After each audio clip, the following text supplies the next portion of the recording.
Yang terhormat Bapak dan Ibu Fasilitator, serta yang saya banggakan Bapak dan Ibu Kepala Sekolah, dan yang saya anggap adalah Bapak dan Ibu guru saya.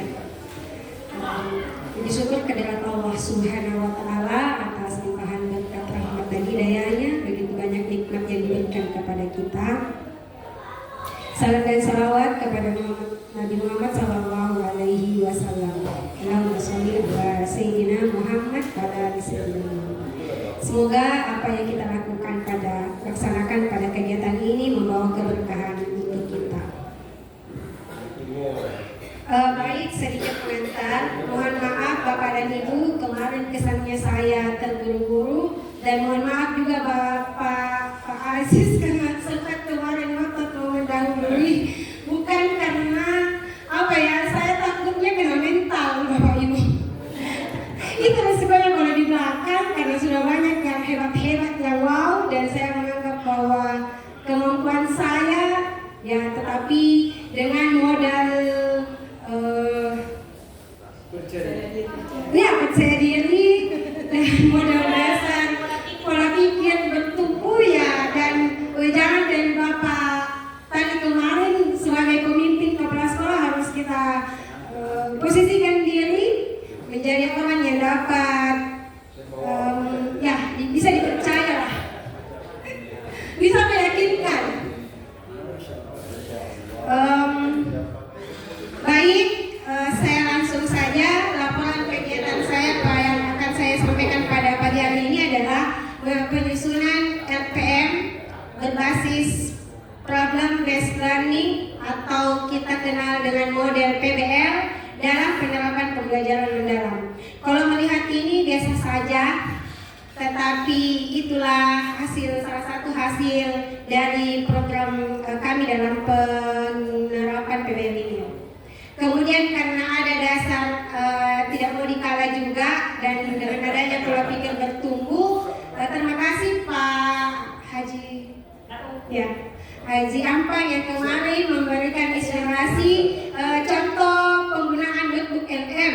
Jadi saya tidak mau dikalah. Saya tidak jauh lebih bagus Pak ala kadarnya, tapi saya juga mau mencoba. Tapi ternyata lebih bagus kita. Tidak jadi mau sekarat Pak, karena aku kayak fenomenal.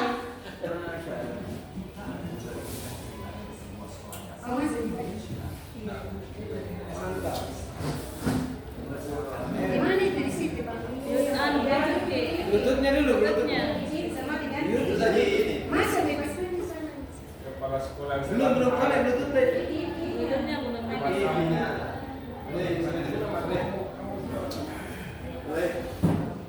Oke, langsung aja kita lihat satu foto ini. Ini pakai wajah si perbola Pak, kayaknya ini sebuah kontras yang tajam banget. Yuk kita gali lebih dalam. Pertama-tama kita harus tahu dulu lokasinya, karena ya untuk benar-benar paham sebuah sekolah, kita harus tahu di mana ia berdiri dan apa saja yang ada di sekelilingnya. Jadi sekolah ini tuh terpencil ya, posisinya ada di jantung komunitas Takalar, dikelilingi sama dan pasar bahkan sampai kantor pemerintahan, benar-benar jadi pusat kehidupan di sana. Nah, sekarang kita beralih ke jantung dari sekolah manapun, orang-orangnya. Siapa sih yang menghidupkan sekolah ini setiap hari? Oke, angka pertama yang muncul 60. Ini jumlah semua siswanya. Kebayang ya, komunitas belajarnya pasti kecil dan akrab banget. Nah, dari 60 siswa tadi, ada yang menarik nih kalau kita lihat rinciannya. Ternyata jumlah siswa laki-laki itu 2 kali lipat dari yang perempuan. Ini data demografi yang cukup unik kan? Terus yang ngajar siapa? Ada 12 guru dan staf. Coba kita hitung-hitungnya, itu artinya rasionya 1 guru buat 5 siswa. Wah, ini intensif banget loh. Tapi yang paling penting bukan cuma jumlahnya, tapi kualitasnya. Dengerin nih, hampir semua tenaga pendidiknya sudah tersertifikasi. Jadi ini nunjukin kalaupun sumber dayanya mungkin terbatas, kualitas pengajaran itu tetap nomor 1. Oke, sekarang kita lihat fisiknya. Nah, disinilah kontras yang saya sebut di awal tadi jadi kelihatan jelas banget.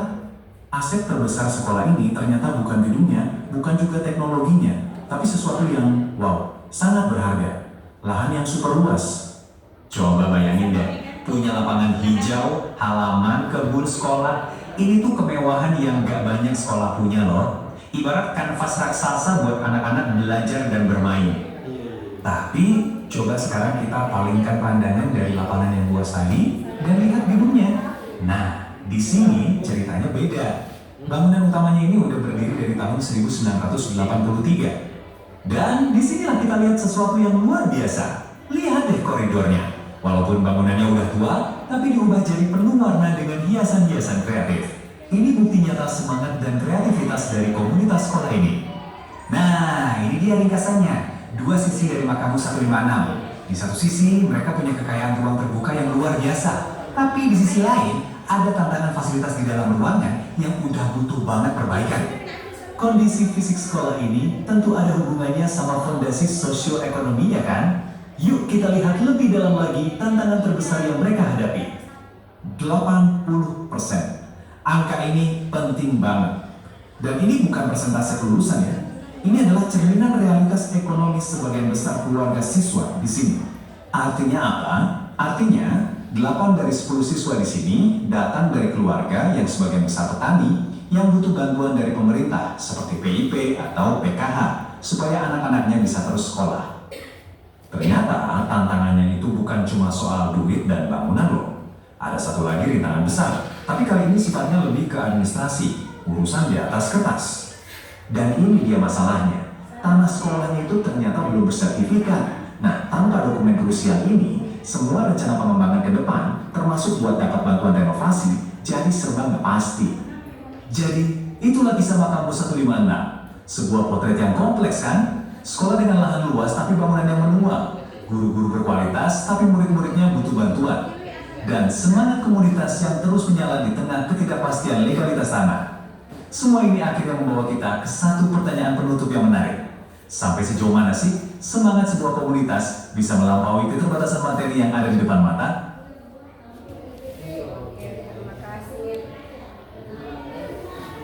Terima kasih sudah memperhatikan saya pandang dari sekolah kami. Ini penampilan yang minimalis, tetapi kami berharap dengan pemetaan aset yang kami miliki seadanya, kami berharap Bapak dan Ibu memberikan kami masukan program sekolah yang bisa berpeluang di sekolah kami.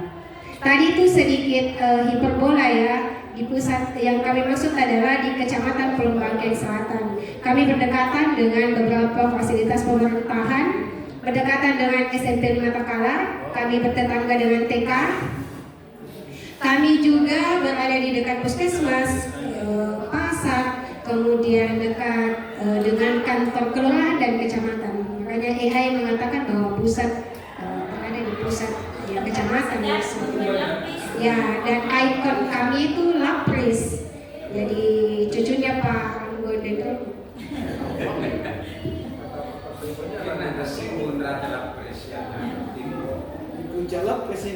Iya Pak, kita dekatan jadi hutan di sekolah kami itu sebenarnya cukup aman Pak, karena tidak langsung dengan jalan raya.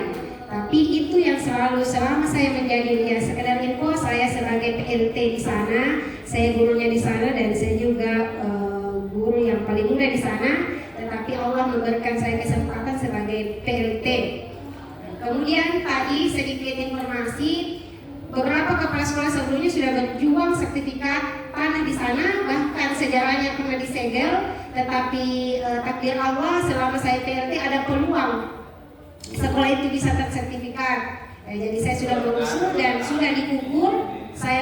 Kami melakukan negosiasi dengan pihak keluarga yang bersangkutan mengakui itu, dan alhamdulillah ada jalan.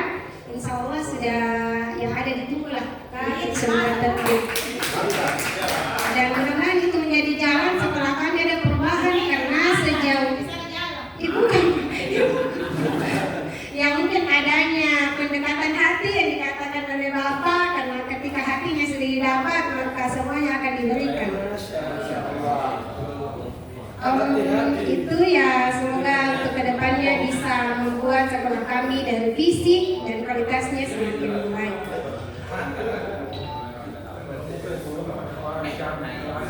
Ya, kembali lagi mengingatkan bahwa kami mengambil model PBL problem.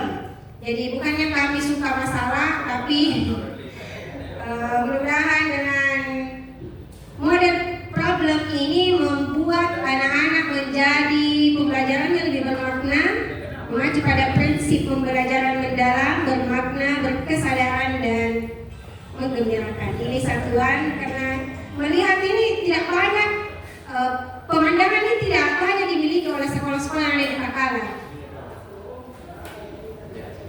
Yang latar belakangnya yaitu pergeseran paradigma pendidikan menuju kompetensi yang holistik atau menyeluruh.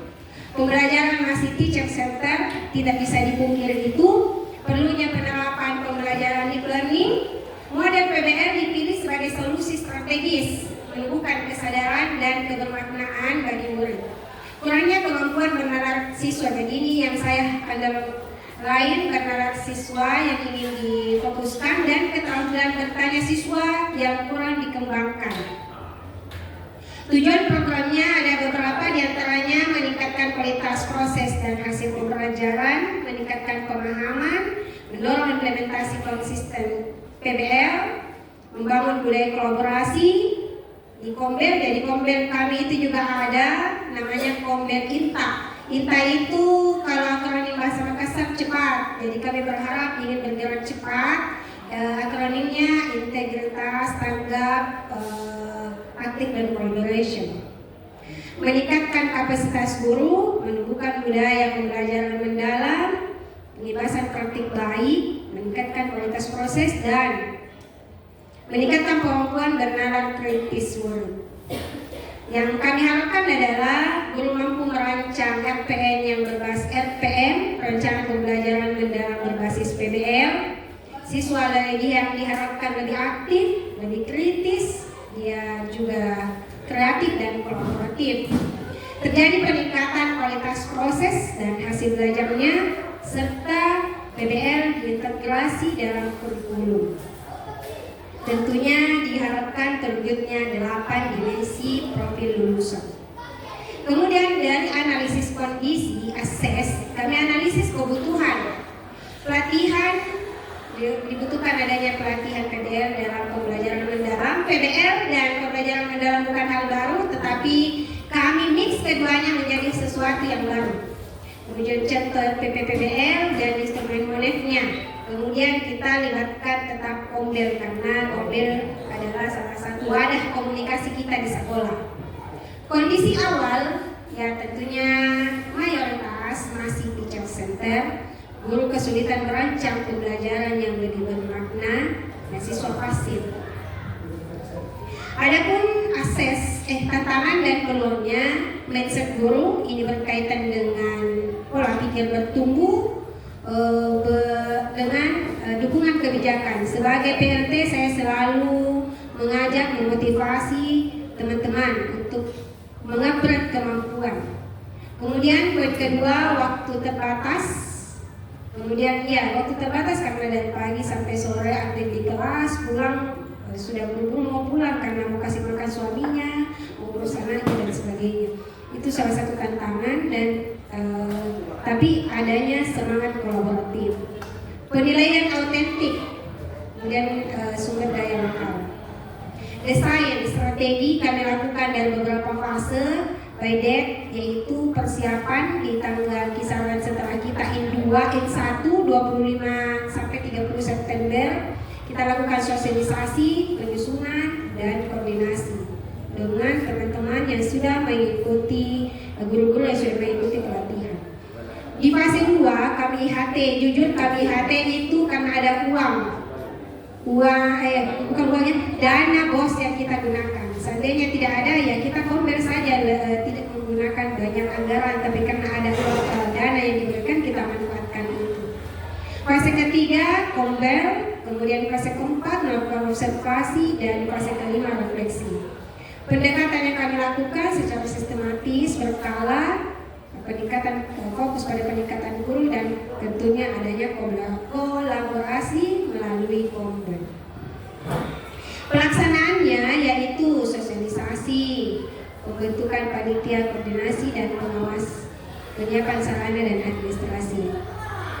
pelatihan intensif, kemudian sosialisasi penyusunan RPL yang berbasis PBL, kemudian diskusi, dan ada draft RPP yang formatnya pembelajaran mendalam. Menyusun RPP kolaboratif, presentasi dan umpan balik, penyempurnaan perangkat pembelajaran, dan RPP final. Implementasinya itu kami melakukan observasi di kelas bawah dan kelas rendah, kemudian kami lakukan refleksi di bulan November, dan kami juga sosialisasi program di KKG di kami ber-KKG di Gugus 3 Kecamatan Polsel. Kemudian lagi-lagi kita juga di Gombel di sekolah kita masing-masing. Kemudian measure, reflect, dan change. Measure-nya itu observasi kelas, analisis RPP, kemudian refleksinya, refleksi secara individu maupun secara holistik berkelompok. Kemudian change, yaitu melakukan perbaikan, pendampingan, dan perbaikan jangka pendek, jangka menengah maupun strategi berkelanjutan. Nah, kalau ditanya mengingat penguat kembali sintaks PBL itu dari dulu sampai sekarang ada 5 sintaksnya, yaitu orientasi peserta didik pada masalah. Jadi guru itu mencari-cari masalah, artinya mencari masalah itu muncul ketika ada benturan kesenjangan antara keinginan, harapan dengan fakta yang ada.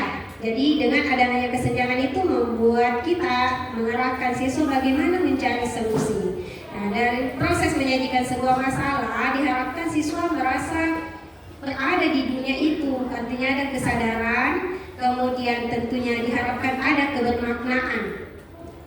Sintaks yang kedua, mengorganisasi peserta didik untuk belajar. Ini dibagi kelompok, kemudian kelompoknya itu tidak mesti heterogen, disesuaikan juga ketika ada alat yang digunakan, maka disesuaikan dengan media.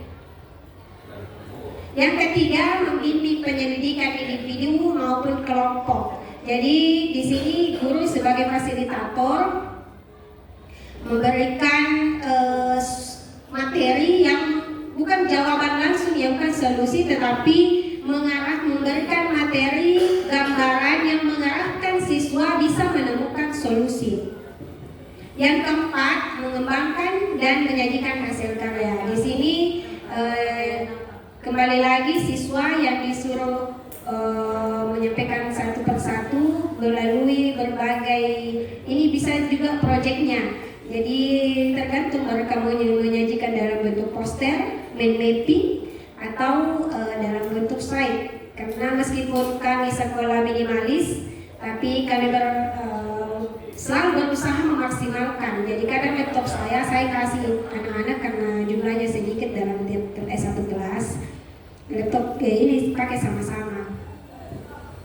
Nah, apalagi sekarang sekolah kami, semua juga alhamdulillah sudah mendapatkan papan interaktif. Langkah yang kelima yaitu menganalisis dan mengevaluasi proses pemecahan masalah. Jadi setelah siswa melakukan presentasi, guru memilah-milah yang mana sosialisasi solusi yang tepat, yang masuk akal dan sesuai dengan realita. Kemudian ada pun tips sukses menjalankan PBL. Ya, ini masalahnya harus relevan.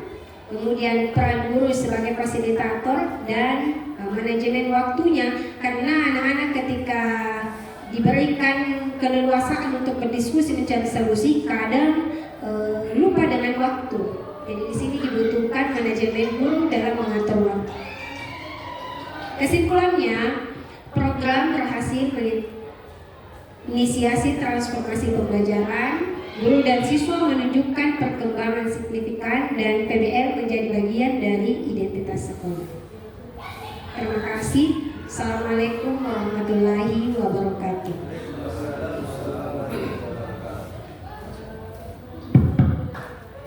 Luar biasa sekali pemaparan dari observer. Baik, terkait dengan laporan kegiatan yang sudah dipaparkan, yaitu penyusunan RPM berbasis problem basic learning dalam penerapan pembelajaran mendalam. Baik, tadi sudah dijelaskan terkait bagi salah sarana dan prasarana. Terus terang setelah saya mengamati tampilannya tadi, saya merasa sedikit terhibur melihat kondisi sekolah yang juga sudah mau ambruk. Artinya kenapa? Kenapa saya terhibur? Karena selama ini saya menganggap pulau itu tersisihkan. Ternyata daratan juga kondisinya seperti tidak jauh beda dengan keadaan di pulau. Kenapa saya kata saya sedikit merasa lega? Artinya ternyata kondisi di daratan jauh lebih memprihatinkan daripada kami yang di pulau. Senasib sekali. Baik, saya tertarik dengan pendekatan problem basic learning ini. Tadi kan sudah dijelaskan terkait penerapannya. Apakah yang saya tanyakan, apakah penerapan problem basic learning ini sudah terintegrasi ke mata pelajaran ataukah di kegiatan proyek? Apakah hanya pelajaran tertentu saja ataukah seluruh mata pelajaran sudah diintegrasikan di kegiatan PBL ini? Sekian dan terima kasih. Baik, terima kasih banyak.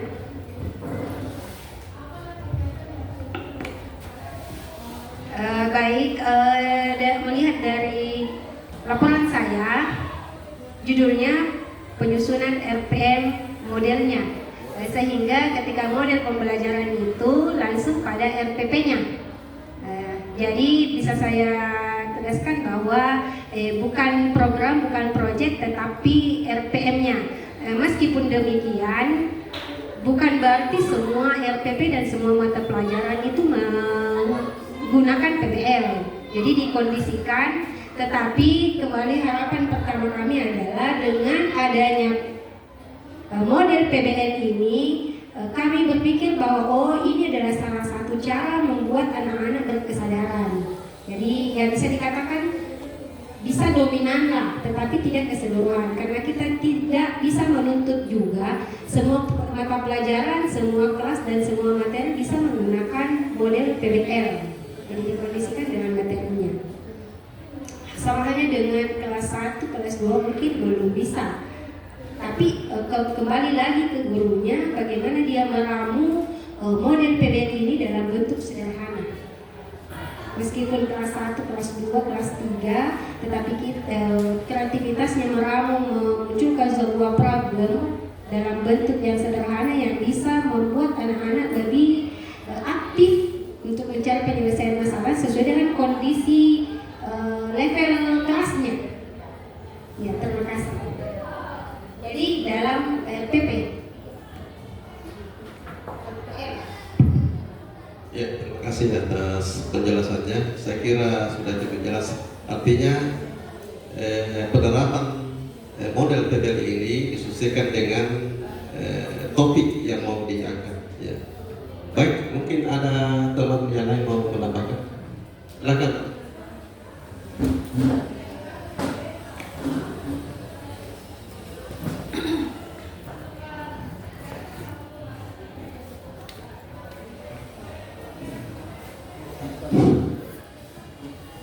Terima kasih Pak. Yang di bukunya ini Pak ya, Bu ya. Iya, jadi Pak. saya terpanggil ini karena saya kebetulan punya histori dengan sekolah ini. Yang pertama,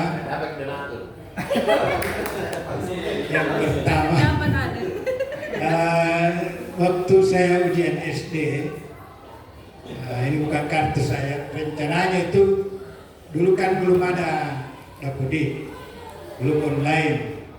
Kebetulan bapak saya kepala sekolah SD, dan di situ kepala sekolah di tahun 85. Iya.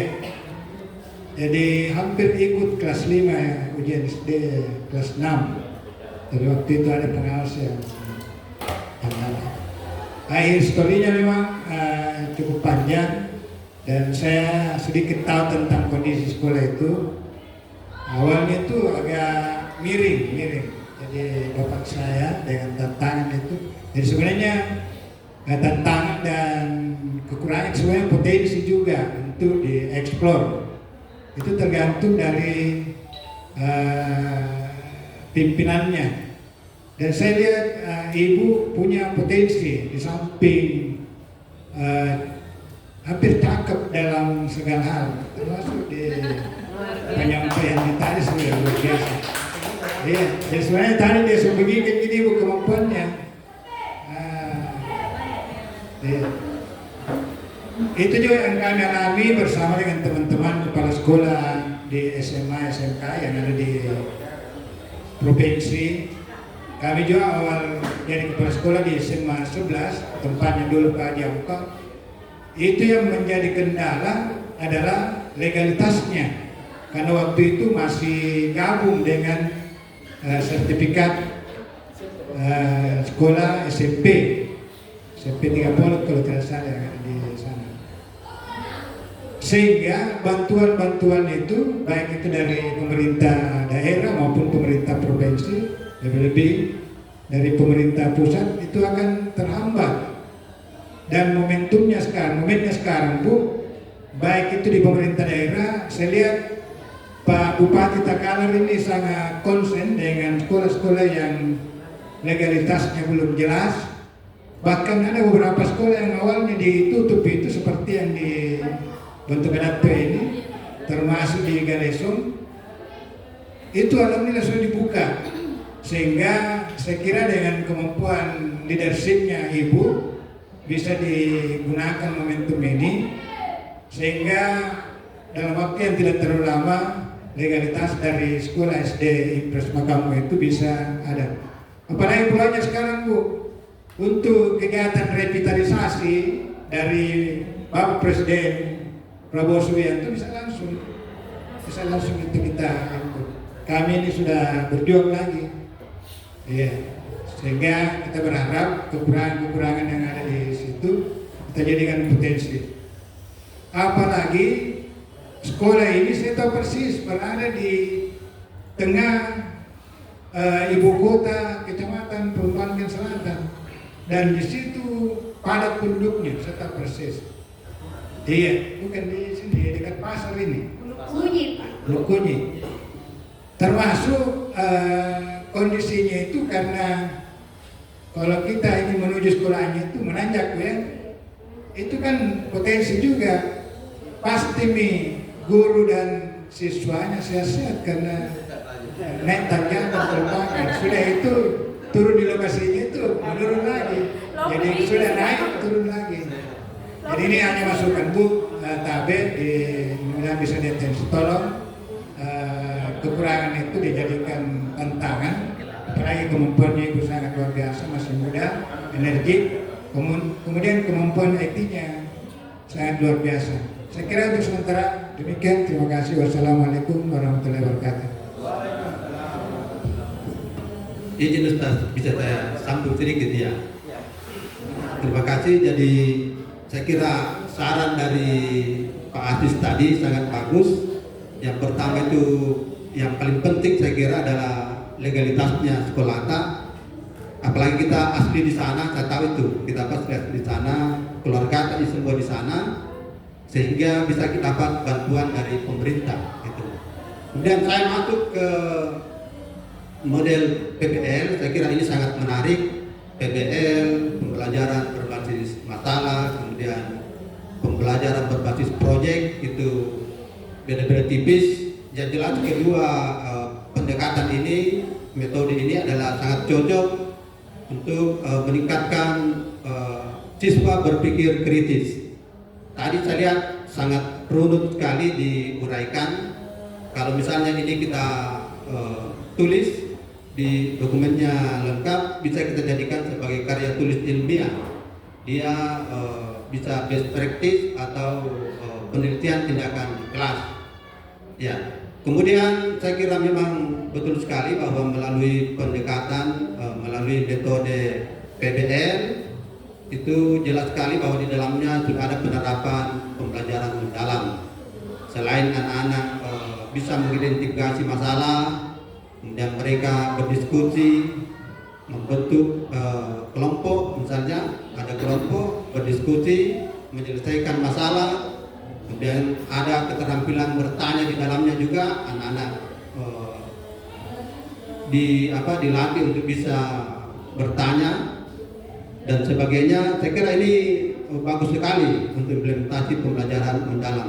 Jadi memang di teori-teori itu bahwa PBL kemudian pembelajaran berbasis proyek itu salah satu metode yang sangat cocok diimplementasikan di dalam pendekatan pembelajaran mendalam itu.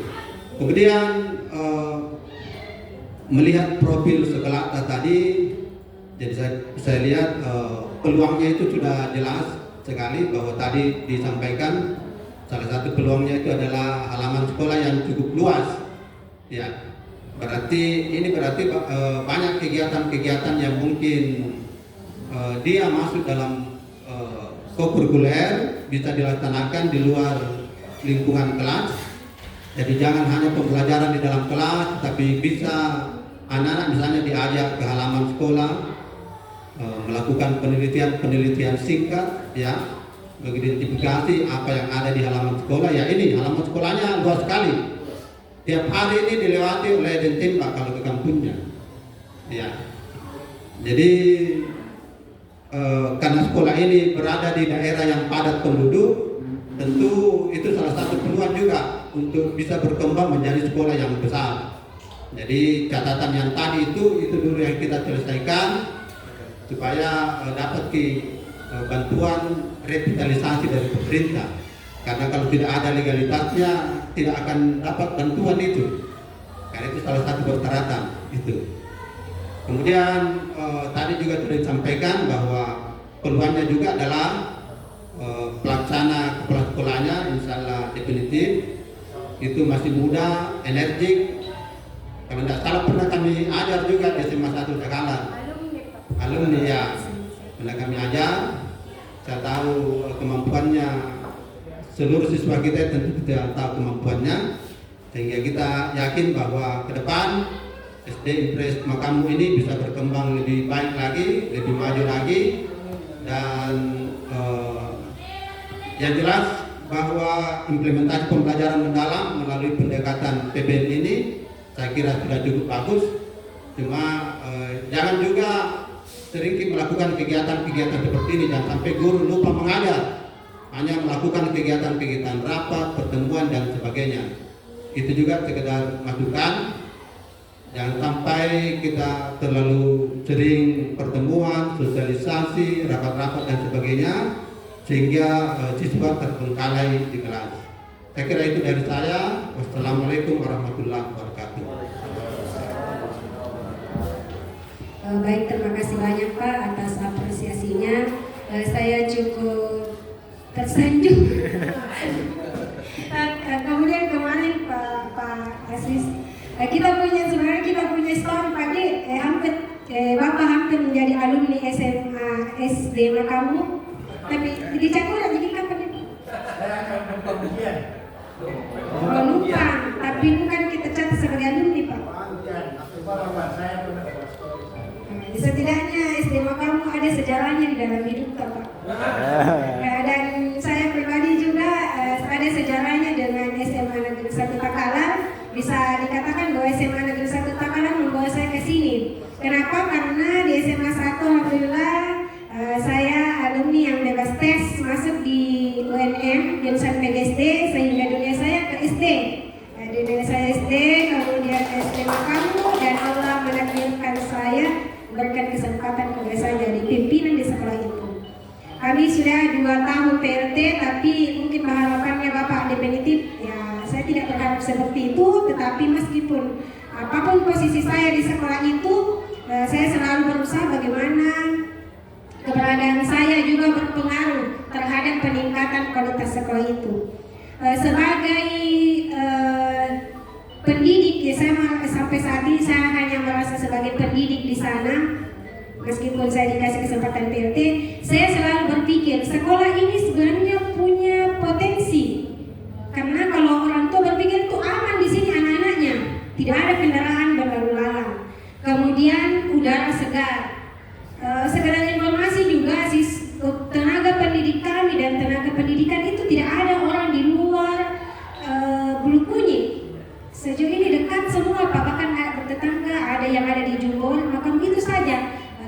jumlahnya 12, kekeluargaannya dan komunikasinya alhamdulillah.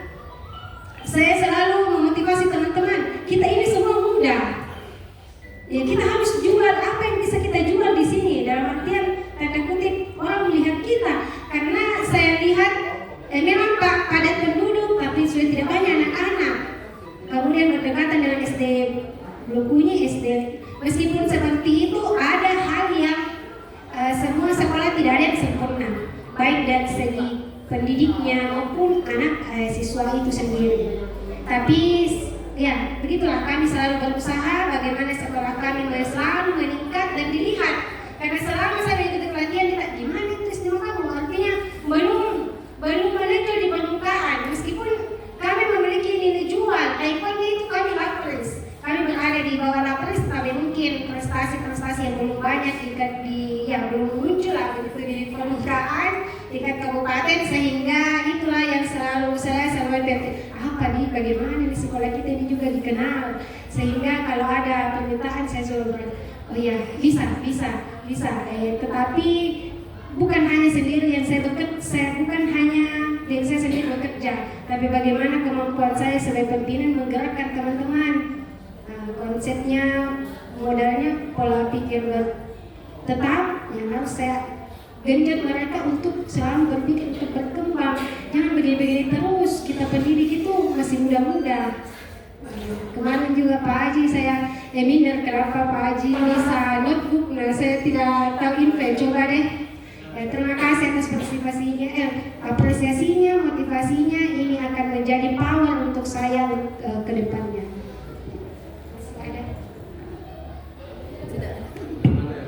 Saya kira tidak ada lagi kata selain Masya Allah. Kita Masya Allah, Barakallah fikum ya wargaku. SD hangat ya, hangat. Sebenarnya informasi ini adalah siswa SMP Negeri 5 Jakarta. Banyak sini gurunya. Kita